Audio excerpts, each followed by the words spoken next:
Hello guys, आप लोग कैसे हैं और आप लोगों की पढ़ाई कैसे चल रही है। हम लोग 4th यूनिट कर रहे थे, ये क्लास 10th का कार्बन एवं उसके यौगिक। अब देखिए, अपन कार्बन के बारे में पढ़ रहे थे। कल फर्स्ट पार्ट हो गया है, आज अपन सेकंड पार्ट करेंगे पढ़ाई। जहाँ से अपन छोड़े थे वहीं से स्टार्ट करते हैं।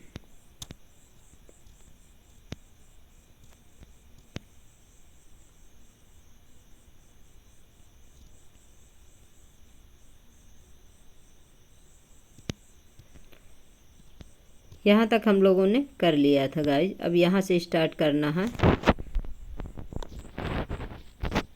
यहाँ से श्रृंखलाएं, शाखाएं एवं वलय। कार्बन क्या है कि अपने ये कोवैलेंट बॉन्ड बनाता है, और ये जो है तो ऐसे कार्बन एक ऐसे मतलब श्रृंखला है जो कि लगातार किसी से भी मतलब इतनी इसकी लंबी श्रृंखला चलती रहती है कि इसकी कोई श्रृंखला की गिनती नहीं है। इस प्रकार से, क्योंकि इस सृष्टि में जो कुछ है सब कुछ किससे बना हुआ है, कार्बन से बना हुआ है। श्रृंखलाएं, शाखाएं एवं वलय। पिछले खंड में हमने क्रमशः 1, 2 तथा 3 कार्बन परमाणुओं वाले कार्बन यौगिकों मेथेन, एथेन तथा प्रोपेन की चर्चा की। कार्बन परमाणुओं के इस प्रकार की श्रृंखलाओं में दसों कार्बन परमाणु हो सकते हैं। इनमें से 6 के नाम तथा संरचना सारणी 4.2 में दिए गए हैं। कार्बन तथा हाइड्रोजन के संतृप्त यौगिकों के सूत्र तथा संरचनाएं। देखिए, अब अपन लोग संरचनाएं देखते हैं। कार्बन परमाणु की संख्या, नाम, सूत्र और संरचना। तो आपका पहला क्या है, मेथेन है, और मेथेन का फार्मूला क्या है आपका, CH4 है। यानी कि कार्बन जो है तो कितने चतुस्संयोजकता बनाता है अपना। इसमें जो है तो कार्बन में 4 हाइड्रोजन जो है तो अपने चारों तरफ से जुड़ा रहता है। ये क्या हो गया, CH4 मेथेन हो गया आपका। दूसरा क्या है आपका, एथेन। एथेन का क्या होता है, C2H6 होता है एथेन का आपका, और C2H6 हो गया। फिर प्रोपेन का क्या है आपका, C3H8 हो गया। और ब्यूटेन का क्या है आपका, C4H10 हो गया। पेंटेन का C5H12 हो गया। हेक्सेन का C6H14 हो गया। इस प्रकार इसकी जो है तो संरचनाएं बनती हैं कार्बन की। मतलब इस प्रकार से इनकी श्रृंखला बनती जाती है। जितने कार्बन होंगे उसी प्रकार से वो अपना हर बार जो है तो अपना जुड़ता चला जाएगा। जैसे हेक्सेन हो गया, फिर आपका ये हेप्टेन हो गया, फिर ऑक्टेन हो गया, फिर नॉन-एन हो गया, फिर डेकेन हो गया। इस प्रकार से इसकी जो है तो श्रृंखला चलती रहती है। पर आप लोगों को पढ़ना कहाँ तक है, हेक्सेन तक पढ़ना है। आपका मेथेन हो गया, एथेन हो गया, प्रोपेन हो गया, ब्यूटेन हो गया, पेंटेन हो गया, हेक्सेन हो गया, जो आपके सिलेबस में दिया हुआ है, जो आपके इसमें चैप्टर में दिया हुआ है। किंतु आइए हम ब्यूटेन पर पुनर्विचार करें। यदि हम 4 कार्बन परमाणुओं से कार्बन कंकाल बनाएं तो हमें पता चलता है कि 2 विभिन्न कंकाल बन सकते हैं। अब जैसे ब्यूट यानी 4 कार्बन आपका है। 4 कार्बन में किस प्रकार की संरचना है, तो देखिए 2 प्रकार से बन सकती है। एक तो सीधी श्रृंखला में बनेगी और एक इस प्रकार से बन जाएगी। मतलब इसकी जो बॉडी है किस प्रकार से, 2 प्रकार से तैयार हो जाएगी। फिर इसके बाद देखिए, शेष संयोजकता के स्थान पर हाइड्रोजन भरने से हमें निम्नलिखित प्राप्त होते हैं। देखिए C4H10 हो गया आपका यहाँ पर, और C4H10, और इसमें देखिए ये भी C4H10 है। लेकिन इसके मतलब स्ट्रक्चर जो है तो 2 प्रकार से बनाया जा सकता है। जैसे आपसे कभी ये पूछ भी सकता है कि आपका जो C4H10 है यानी कि जो ब्यूटेन है, इसकी कितनी प्रकार की संरचनाएं बनती हैं, तो आप बता देंगे 2 प्रकार से संरचना बनती है। किस प्रकार से, तो देखिए एक सीधी रेखा में श्रृंखला बनती है, एक शाखा वाली बनती है। इस प्रकार से ये जो है तो इसकी संरचना होगी।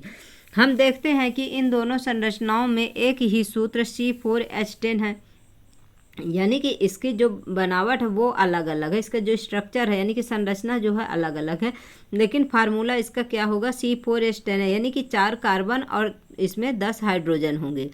समान आणविक सूत्र लेकिन विभिन्न संरचनाओं वाले ऐसे यौगिक संरचनात्मक समावयन कहलाते हैं।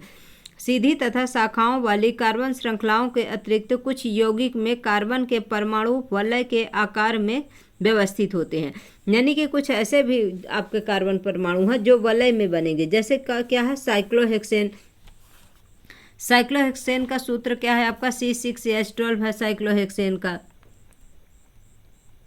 और आपका बेंजीन का क्या होता है, C6 और H6 होता है बेंजीन का।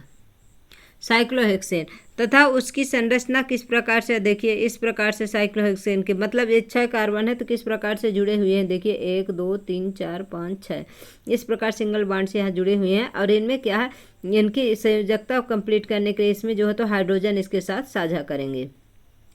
फिर देखिए ये जो है तो यहाँ पर ये संरचना बनी हुई है कि किस प्रकार से इसको C6H12 की संरचना बनती है। क्या आप साइक्लोहेक्सेन के इलेक्ट्रॉन बिंदु संरचना को चित्रित कर सकते हैं? सीधी श्रृंखला, शाखित श्रृंखला तथा चक्रीय श्रृंखला। मतलब एक तो सीधी श्रृंखला होगी, फिर दूसरा शाखित होगी और तीसरा कौन सी, चक्रीय होगी। यौगिक सभी क्या है, संतृप्त अथवा असंतृप्त यौगिक हो सकते हैं, मतलब दो में से कोई भी हो सकता है। और बेंजीन का फार्मूला क्या है, इसे भी आप लोग नोट कर लीजिएगा, C6H6 है। और साइक्लोहेक्सेन का आपका क्या है, C6H12 है। क्योंकि अगर बेंजीन का फार्मूला आ गया इसमें, जिससे आपका मिस्टेक ना हो कि आपका साइक्लोहेक्सेन क्या है और बेंजीन क्या है, तो बेंजीन आपका C6H6 है और साइक्लोहेक्सेन जो है तो C6H12 है। केवल कार्बन एवं हाइड्रोजन वाले ये सभी कार्बन यौगिक हाइड्रोकार्बन कहलाते हैं। इनमें से संतृप्त हाइड्रोकार्बन एल्केन कहलाते हैं। ऐसे असंतृप्त हाइड्रोकार्बन जिनमें एक या अधिक दोहरे आबंध होते हैं एल्कीन कहलाते हैं। एक या अधिक त्रिआबंध वाले एल्काइन कहलाते हैं। इसे हम पहले ही आपको बता दिए कि जो आपका जो सिंगल बॉन्ड होगा वो आपका क्या हो जाएगा, एल्केन हो जाएगा। फिर आपका जो डबल बॉन्ड हो गया और एल्केन, जो सिंगल बॉन्ड होते हैं एक कौन सा होते हैं, संतृप्त होते हैं, यानी कि आपका सेचुरेटेड होते हैं। असंतृप्त कौन सा हो गए, जो डबल बॉन्ड होगा और जो ट्रिपल बॉन्ड होगा, यानी कि अनसेचुरेटेड जो है। तो आपका डबल बॉन्ड एल्कीन हो जाएगा और तीसरा क्या हो जाएगा, एल्काइन। मतलब एल्कीन यानी डबल बॉन्ड, एल्काइन यानी ट्रिपल बॉन्ड होगा। अब देखिए 4.23 में क्या है, मुझसे दोस्ती करोगे, मतलब कार्बन बोल रहा है मुझसे दोस्ती करोगे। कौन कौन से तत्व ऐसे हैं जो मतलब कार्बन के साथ दोस्ती करना चाहेंगे, तो कार्बन तो ऐसा है कि अपने कोवैलेंट बॉन्ड बनाता है सही जो है तो ये सभी के साथ बनाएगा, क्योंकि अपना जो है तो ये इसके बाह्य कक्ष में कितने इलेक्ट्रॉन होते हैं, 4 इलेक्ट्रॉन होते हैं। जो कि 4 इलेक्ट्रॉन लेगा तो किसी से 4 ही इलेक्ट्रॉन इसको लेना होगा और देगा तो किसी को 4 ही इलेक्ट्रॉन देना होगा। ये क्या है, पॉसिबल नहीं है, इसीलिए न किसी को देता है न लेता है। यह संयोजकता बंध बनाता है। कार्बन अत्यंत मैत्रीपूर्ण तत्व है। अभी तक हमने कार्बन तथा हाइड्रोजन के यौगिकों की चर्चा की, लेकिन कार्बन अन्य तत्व जैसे हैलोजन, ऑक्सीजन, नाइट्रोजन तथा सल्फर के साथ भी आबंध बनाता है। हाइड्रोकार्बन श्रृंखला में यह तत्व एक या अधिक हाइड्रोजन को इस प्रकार प्रतिस्थापित करते हैं कि कार्बन की संयोजकता संतुष्ट होती है। ऐसे यौगिकों में हाइड्रोजन को प्रतिस्थापित करने वाले तत्वों को विषम परमाणु कहते हैं। यह विषम परमाणु कुछ प्रकार्यात्मक समूहों में भी उपस्थित होते हैं, जैसा कि सारणी 4.3 में दिया गया है। यह विषम परमाणु और वे प्रकार्यात्मक समूह जिनमें यह उपस्थित होते हैं यौगिकों को विशिष्ट गुण प्रदान करते हैं। यह गुण कार्बन श्रृंखला की लंबाई और प्रकृति पर निर्भर नहीं होते। फलस्वरूप यह प्रकार्यात्मक समूह यानी कि फंक्शनल ग्रुप कहलाते हैं। सारणी 4.3 में कुछ महत्वपूर्ण प्रकार्यात्मक समूह या फंक्शनल समूह दिए गए हैं। एकल रेखा के द्वारा समूह की मुक्त संयोजकता अथवा संयोजकताएं दर्शाई गई हैं। हाइड्रोजन एक या अधिक अणुओं को प्रतिस्थापित करके इस संयोजकता के द्वारा फंक्शनल ग्रुप यानी कि प्रकार्यात्मक समूह कार्बन श्रृंखला से जुड़े रहते हैं। हाइड्रोजन जो है कार्बन यौगिक के कुछ प्रकार्यात्मक समूह। अब ये भी आपको क्या ध्यान रखना होगा, क्योंकि जब आपका फार्मूला बनाना होगा ना तो ये बहुत ही इम्पोर्टेंट रहेगा आपका। जैसे आपका यौगिक का प्रकार क्या है, आपका विषय परमाणु क्या है, प्रकार्यात्मक समूह जो है तो फार्मूला क्या है। जैसे क्लोरीन ब्रोमीन है, क्या है, हैलोजन ग्रुप है, और क्या है ये एल्केन है। एल्केन बोले तो सिंगल बॉन्ड है। हाइड्रोजन परमाणु के प्रतिस्थापी हैं क्लोरीन और ब्रोमीन। फिर ऑक्सीजन है, एल्कोहल है, OH है। एल्कोहल को किससे डिनोट करते हैं, OH से। एल्डिहाइड में C डबल बॉन्ड OH से आपका एल्डिहाइड है। कीटोन क्या है, C डबल बॉन्ड O क्या है, कीटोन है आपका। कार्बोक्सिलिक अम्ल क्या है, C डबल OH क्या है आपका, कार्बोक्सिलिक अम्ल है, लेकिन इसके फंक्शनल ग्रुप आपको ध्यान में रखना होगा। जैसे आपको कुछ भी, जैसे मेथनॉल लिखना है आपको, तो CH3OH लिखना है तो मेथनॉल हो जाएगा। एथनॉल लिखना है तो क्या करेंगे, एल्कोहल लगाएंगे जैसे, तो आपका क्या हो जाएगा, OH, ऑल, OH जुड़ जाएगा। इस प्रकार से फंक्शनल ग्रुप को आपको जोड़ते जाएंगे। जैसे क्लोरोब्रोमो ये है, ये क्या है, आयोडीन, ये क्या है, एल्केन ग्रुप है, हैलोजन ग्रुप है। जब आपको हैलोजन बनाना होगा तो उसमें क्लोरीन, ब्रोमीन, आयोडीन ये जोड़कर आपको बनाना होगा। जैसे आपको कीटोन में क्या होगा, C डबल बॉन्ड O जोड़ना होगा। आपको कार्बोक्सिलिक अम्ल में COOH, C double bond OH होता है। फिर समझाती है श्रेणी देखिए। अगर ये चीज़ नहीं समझ में आएगा तो आप लोग हमें कमेंट करिएगा, हम फिर से बताएंगे उसके। आप लोगों को समझ में आ जाएगा सब कुछ, ऐसा नहीं है। कोई भी चीज़ जब अपन पढ़ते हैं ना तो धीरे धीरे सब कुछ समझ में आता है। बस ये है कि हम जब कोई चीज़ पढ़ें, अपना मतलब कोई भी कंटेंट पढ़ते हैं उसे ध्यान से पढ़ना पड़ता है, तभी जो है तो समझ में आता है। आपने देखा कि कार्बन परमाणुओं को आपस में जोड़कर विभिन्न लंबाई की श्रृंखलाएं बनाई जा सकती हैं। ये श्रृंखलाएं शाखित भी हो सकती हैं। साथ ही इन कार्बन श्रृंखलाओं में स्थित हाइड्रोजन तथा अन्य परमाणुओं को उपरोक्त किसी भी प्रकार्यात्मक समूहों से प्रतिस्थापित किया जा सकता है। एल्कोहल जैसे प्रकार्यात्मक समूह की उपस्थिति कार्बन यौगिक के गुणधर्मों को तय करती है, चाहे कार्बन श्रृंखला की लंबाई कुछ भी हो। जैसे CH3OH हो गया तो क्या हो गया आपका, मेथनॉल हो गया। फिर C2H5OH हो गया, क्या हो गया आपका, एथनॉल हो गया। C3H7OH हो गया, प्रोपेनॉल हो गया। फिर आपका C4H9OH हो गया, क्या हो गया, ब्यूटेनॉल हो गया। इस प्रकार से क्या है ये, इस प्रकार से ये जुड़ते चले जाएंगे। क्या रासायनिक गुणधर्मों में अत्यधिक समानता है इनमें। अतः यौगिकों की ऐसी श्रृंखला जिसमें कार्बन श्रृंखला में स्थित हाइड्रोजन को एक ही प्रकार का प्रकार्यात्मक समूह प्रतिस्थापित करता है, उसे क्या कहते हैं, समजातीय श्रेणी कहते हैं।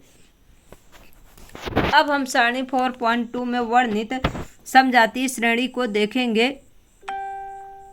यदि हम उत्तरोत्तर यौगिकों के सूत्रों को देखें, जैसे CH4 तथा C2H6 तथा C3H8, देखिए अब CH4 तथा C2H6 में क्या है, इनमें एक CH2 इकाई का अंतर है। किसमें, इसमें मेथेन में जो है तो एक CH2 इकाई का अंतर है। फिर इसमें C2H6 में से तथा C3H8 में इसमें से एक CH2 इकाई का अंतर है। यानी कि इसमें जो अंतर है कितने का है, एक कार्बन और 2 हाइड्रोजन का अंतर है।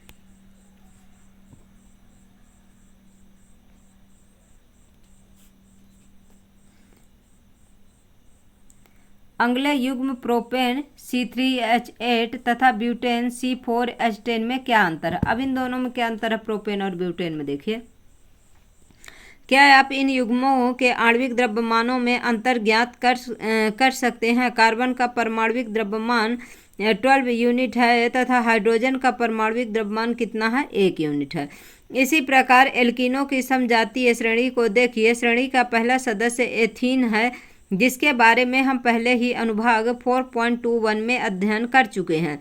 एथेन का सूत्र क्या है, उत्तरोत्तर सदस्यों के सूत्र C3H6, C4H8 तथा C5H10 है। क्या इनमें से CH2 इकाई का अंतर है। ये जो फार्मूला दिए हैं तो क्या अंतर है, तो हाँ है। क्या आपको इन यौगिकों में कार्बन एवं हाइड्रोजन के परमाणुओं की संख्या के बीच कोई संबंध प्रतीत होता है। एल्कीनों का सामान्य सूत्र क्या होता है, CnH2n होता है। एल्कीनों का CnH2n के रूप में लिखा जाएगा एल्कीन को, और आपका एल्केन को CnH2n प्लस 2 लिखा जाएगा। फिर एल्काइन में CnH2n माइनस आपका 2 लिखा जाएगा। जहाँ n बराबर 2, 3, 4 है, नंबर ऑफ संख्या है। क्या आप इसी प्रकार एल्केनों तथा एल्काइनों का सामान्य सूत्र बना सकते हैं। जी बना सकते हैं, बिल्कुल। जब किसी समजातीय श्रेणी में आणविक द्रव्यमान बढ़ता है तो भौतिक गुणधर्मों के क्रमबद्धता दिखाई देती है। ऐसा इसलिए होता है क्योंकि आणविक द्रव्यमान के बढ़ने के साथ गलनांक एवं क्वथनांक में वृद्धि होती है। किसी विशेष विलायक में विलेयता जैसे भौतिक गुणधर्म भी इसी प्रकार की क्रमबद्धता दर्शाते हैं। किंतु पूर्ण रूप से प्रकार्यात्मक समूह के द्वारा सुनिश्चित किए जाने वाले रासायनिक गुण समजातीय श्रेणी में एक समान बने रहते हैं। अब क्रियाकलाप 4.2 में देखिए ये सब सवाल दिए हुए हैं और इनको क्या करना, बाद में सॉल्व करना है। सूत्रों को आणविक द्रव्यमान में अंतर की गणना कीजिए। सबसे पहले अपन यूनिट कर लेते हैं, चैप्टर कंप्लीट कर लेते हैं, फिर बाद में जो है तो इनको अपन देखेंगे। कार्बन यौगिकों की नाम पद्धति किसी समजातीय श्रेणी में यौगिकों के नामों का आधार बेसिक कार्बन की उन मूल श्रृंखलाओं पर आधारित होता है जिनको प्रकार्यात्मक समूह की प्रकृति के अनुसार पूर्व लग्न या उपसर्ग या अनुलग्न प्रत्यय के द्वारा संशोधित किया गया है। जैसे क्रियाकलाप 4.2 के लिए गए एल्कोहलों के नाम जैसे मेथनॉल है, एथेनॉल है, प्रोपेनॉल है तथा ब्यूटेनॉल है, जो अभी अपन देखे हैं पहले। निम्नलिखित विधि के द्वारा किसी कार्बन यौगिक का नामकरण किया जा सकता है। फर्स्ट पॉइंट देखिए, यौगिक में कार्बन परमाणुओं की संख्या ज्ञात कीजिए। 3 कार्बन परमाणु वाले यौगिक का नाम प्रोपेन होता है। प्रकार्यात्मक समूह की उपस्थिति में इसको पूर्व लग्न तथा अथवा अनुलग्न के साथ यौगिक के नाम में दर्शाया जाता है। यानी कि जो प्रकार्यात्मक अपन OH देखे हैं, मतलब एल्कोहल हो गया, कार्बोक्सिलिक एसिड हो गया, हैलोजन हो गया, इनको क्या है पूर्व लग्न यानी कि पहले अनुलग्न या बाद में उसमें के साथ में जो आपका प्रकार्यात्मक समूह है और ये जो कार्बन परमाणु की जो संख्या है उसके साथ इसको लगाएंगे।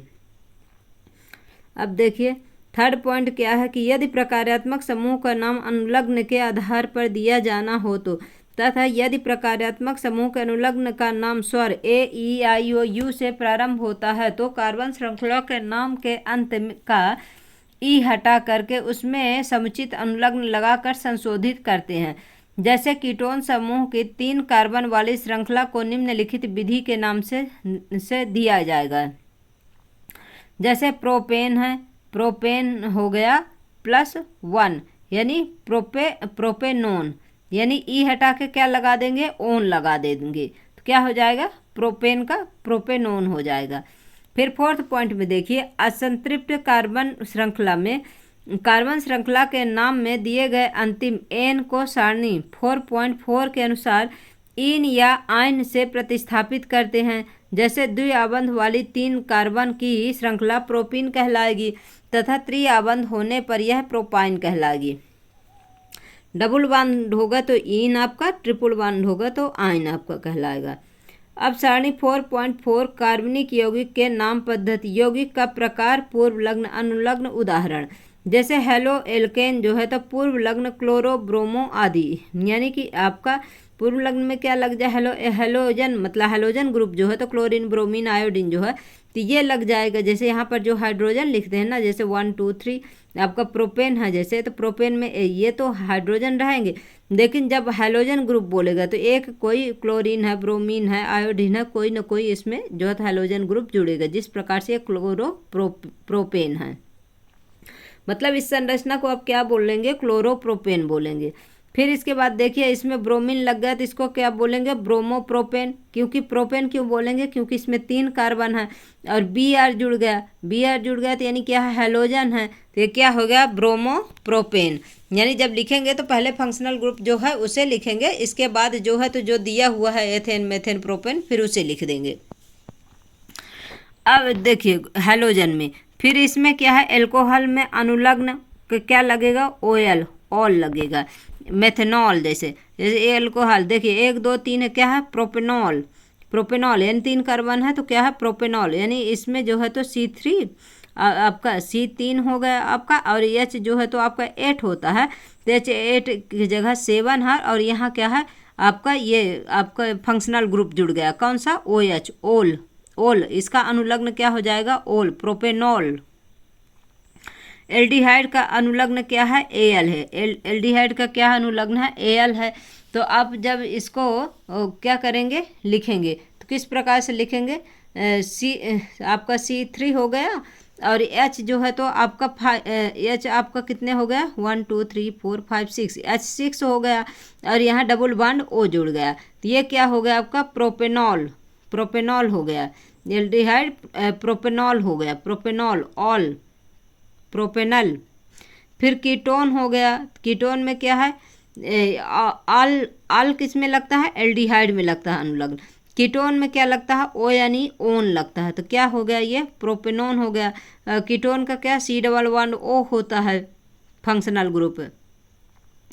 आपका C+1O किसका हो गया, आपका कीटोन का। अनुलग्न क्या लग जाएगा, ओन, ओ यानी ओन, क्या हो जाएगा, प्रोपेनोन।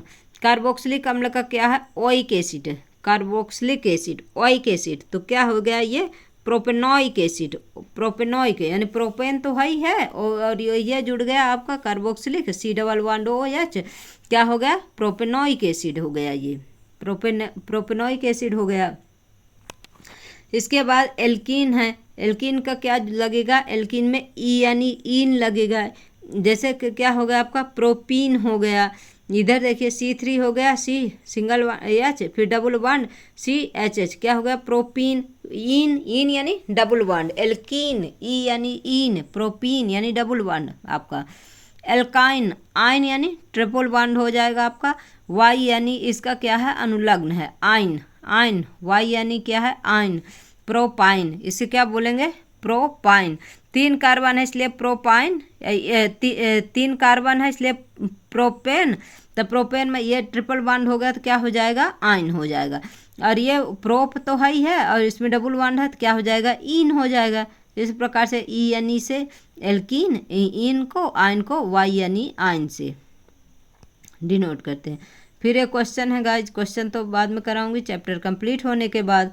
कार्बन यौगिकों के रासायनिक गुणधर्म, अब देखिए इनके क्या केमिकल जो प्रॉपर्टी है क्या है। इस भाग में हम कार्बन यौगिकों के कुछ रासायनिक गुणधर्मों का अध्ययन करेंगे। चूंकि हमारे द्वारा उपयोग में लाए जाने वाले अधिकांश ईंधन कार्बन अथवा उसके यौगिक होते हैं, अतः सर्वप्रथम हम दहन के विषय में पढ़ेंगे। 4.3.1 में दहन, अपने सभी अपर रूपों में कार्बन ऑक्सीजन में दहन करके ऊष्मा एवं प्रकाश के साथ कार्बन डाइऑक्साइड देता है। दहन पर अधिकांश कार्बन यौगिक भी प्रचुर मात्रा में ऊष्मा एवं प्रकाश को मुक्त करते हैं। निम्नलिखित वे ऑक्सीकरण अभिक्रियाएं हैं जिनका अध्ययन आपने पहले अध्याय में किया है। जो अपन सबसे पहले जो है तो जो अभिक्रियाएं जो पढ़े किसमें, फर्स्ट यूनिट में। कार्बन ऑक्सीजन के साथ अभिक्रिया करके क्या बनाता है, कार्बन डाइऑक्साइड प्लस ऊष्मा एवं प्रकाश देता है। फिर मेथेन जो है तो ऑक्सीजन के साथ क्रिया करके क्या बनाता है, आपका कार्बन डाइऑक्साइड, जल, ऊष्मा एवं प्रकाश देता है। फिर आपका जो है तो CH3CH2OH एसिटिक एसिड प्लस जो आपका ऑक्सीजन के साथ अभिक्रिया करके क्या बनाता है, कार्बन डाइऑक्साइड, जल और ऊष्मा एवं प्रकाश बनाता है। पहले अध्याय में अध्ययन की गई विधि से सेकंड और थर्ड अभिक्रियाओं को संतुलित कीजिए। अब इनको देखिए संतुलित करने के लिए इसको हम अलग से एक सॉल्व करके शॉर्ट्स में डाल देंगे किस तरह से। हालांकि आप लोगों को सबसे पहले फर्स्ट यूनिट में यही पढ़ाया गया है कि किस प्रकार से इनको जो है तो संतुलित करना है। अभिक्रियाएं 4.3 में इस क्रियाकलाप के लिए शिक्षक का पर्यवेक्षण अनिवार्य है। एक स्पैचुला में एक एक करके कुछ कार्बन यौगिक नेप्थलीन, कैम्फर, एल्कोहल को लेकर जलाइए। ज्वाला की प्रकृति का परीक्षण कीजिए तथा लिखिए कि धुआं उत्पन्न हुआ या नहीं। ज्वाला के ऊपर धातु की एक तस्तरी रखिए। इनमें से किसी भी यौगिक के कारण क्या तस्तरी पर कोई निक्षेपण हुआ है। क्रियाकलाप 4.4 में देखिए कि एक बुनसेन बर्नर जलाइए तथा विभिन्न प्रकार की ज्वालाओं अथवा धुएं की उपस्थिति को प्राप्त करने के लिए उसके आधार पर वायु छिद्र को व्यवस्थित कीजिए। पीली कज्जली ज्वाला कब प्राप्त हुई, नीली ज्वाला कब प्राप्त हुई, ये सब चीज़ें अपने को देखना है। संतृप्त हाइड्रोकार्बन से समानतः स्वच्छ ज्वाला निकलेगी, जबकि असंतृप्त कार्बन यौगिकों से अत्यधिक काले धुएं वाली पीली ज्वाला निकलेगी। इसके परिणाम स्वरूप क्रियाकलाप 4.3 में धातु की तस्तरी पर कज्जली निक्षेपण होगा, लेकिन वायु की आपूर्ति को सीमित कर देने से अपूर्ण दहन होने पर संतृप्त हाइड्रोकार्बन से भी कज्जली ज्वाला निकलेगी। घरों में उपयोग में लाई जाने वाली गैस अथवा केरोसिन के स्टोव में वायु के छिद्र होते हैं जिनसे पर्याप्त मात्रा में ऑक्सीजन समृद्ध मिश्रण जलकर स्वच्छ नीली ज्वाला देता है। यदि कभी बर्तनों के तले काले होते हुए दिखाई दे तो इसका अर्थ होगा कि वायु छिद्र अवरुद्ध है, यानी कि उसको अच्छे से ऑक्सीजन नहीं मिल पा रही है, क्योंकि ऑक्सीजन जो है तो उसको जलाने में क्या है, सहायक होती है। तथा ईंधन का व्यर्थ व्यय हो रहा है। कोयले तथा पेट्रोलियम जैसे ईंधनों में कुछ मात्रा में नाइट्रोजन तथा सल्फर होती है।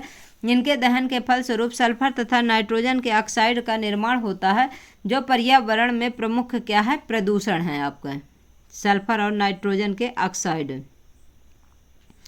क्या आप जानते हैं, अब देखिए इसमें क्या जानते हैं, क्या क्या लिखा हुआ है। क्यों जलते हुए पदार्थ ज्वाला उत्पन्न करते हैं अथवा नहीं करते हैं? क्या आपने कभी कोयले अथवा लकड़ी की अग्नि को देखा है? यदि नहीं तो अगली बार जब भी अवसर मिले तो आप ध्यान से देखिए कि लकड़ी अथवा कोयले का जलना आरंभ होने पर क्या होता है। आपने देखा कि एक मोमबत्ती या गैस स्टोव की एलपीजी जलते समय ज्वाला उत्पन्न करती हैं।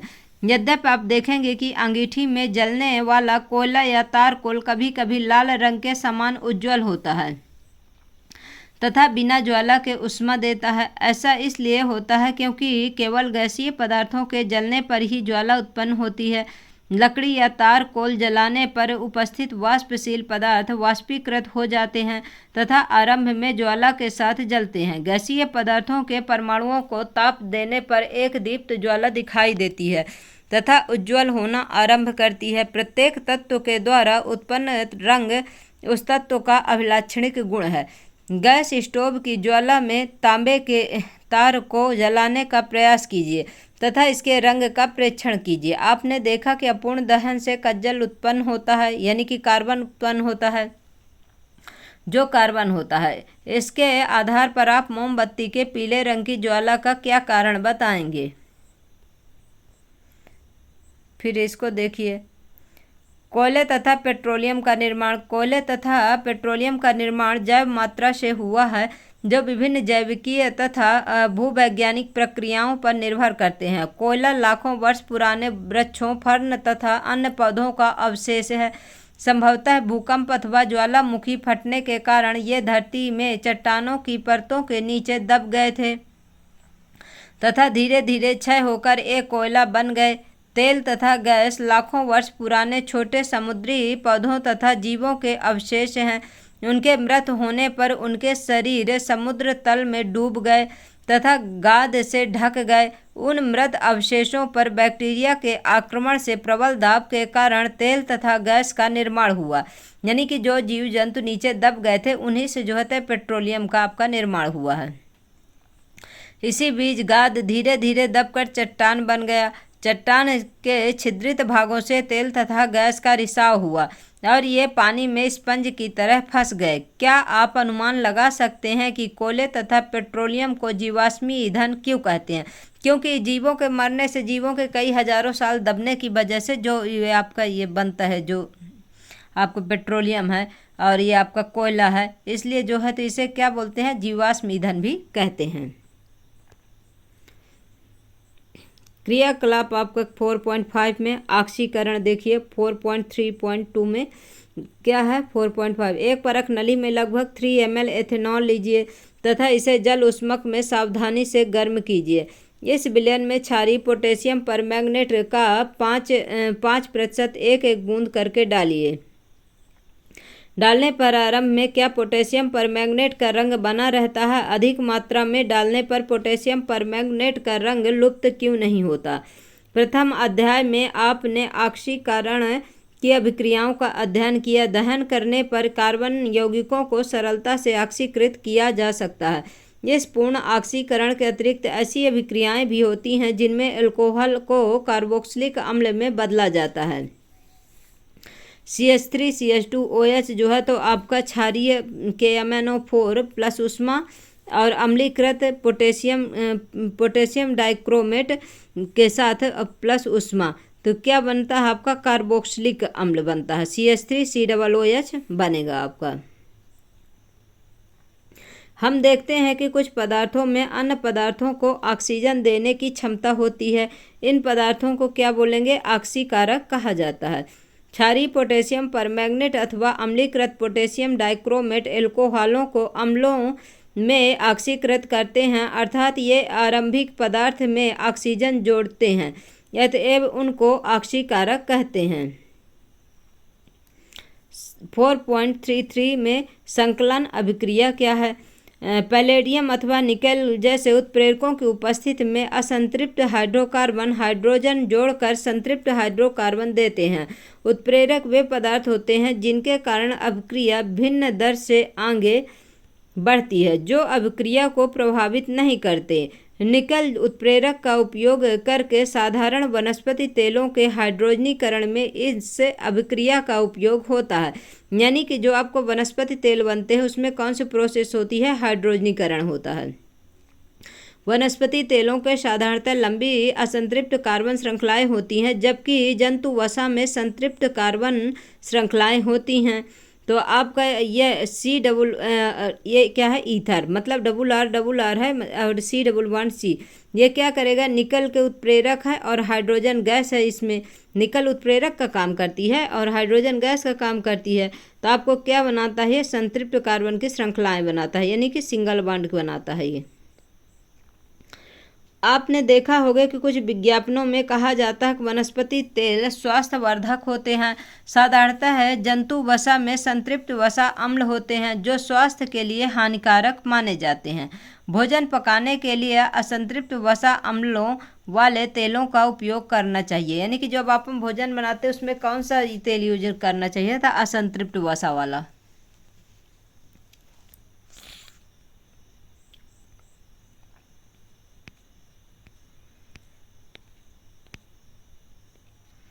गाइस क्लास बड़ी हो जाएगी, फिर से बहुत बड़ी हो जाएगी, इसलिए जो है तो अपन यहीं पर इसे समाप्त करते हैं और इसे अब थर्ड पार्ट में पढ़ेंगे अपन, क्योंकि ज़्यादा बड़ी क्लास होने से क्या है कि आप लोगों को समझ में भी तो आना चाहिए। गाइस थोड़ा थोड़ा पढ़ेंगे लेकिन अच्छे से पढ़ेंगे।